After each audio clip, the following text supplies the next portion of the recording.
We are pleased to have with us Dr. Robert Carpenter from the University College Hospital in London discussing neoadjuvant letrozole. Doctor, thanks for joining us. It's my pleasure. So what was the purpose of your particular study? Well, we have a drug in letrozole, an aromatase inhibitor, which is quite a gentle way of inhibiting breast cancer that's estrogen receptor positive and in women who are over the menopause. It'll deprive the cancer of its stimulus and the tumours in fact will shrink. This is particularly useful for women with large tumours when we first see them, where a mastectomy might be necessary.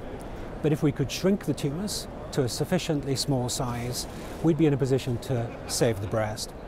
And so this trial simply looked at using this drug in postmenopausal estrogen receptor positive patients with large primary tumours and followed them over the period of up to a year to see when would be the optimal time for breast conserving surgery. Previously, the drug's been used only for maybe 4 to 6 months, and what we showed in our study is that if you do that, then you'll deprive maybe as many as 40 to 50% of women from the opportunity of breast conservation. If you treat out at least to 10 months, 69% of women will achieve breast conservation, whereas at 4 to 6 months, it's closer to 35%. So this study has confirmed that this is a very gentle way of enabling our older patients with estrogen receptor positive tumours to achieve breast conservation, where otherwise mastectomy would be the only choice. Doctor, what was the key result or the key results of your study? Yeah, the key result is that you need to treat longer than the conventional time period. It seems from our results that it's quite safe to do this. And achieving a percentage of breast conservation of approaching 70% in this setting actually compares extraordinarily favorably with chemotherapy, which would be the other way of achieving this.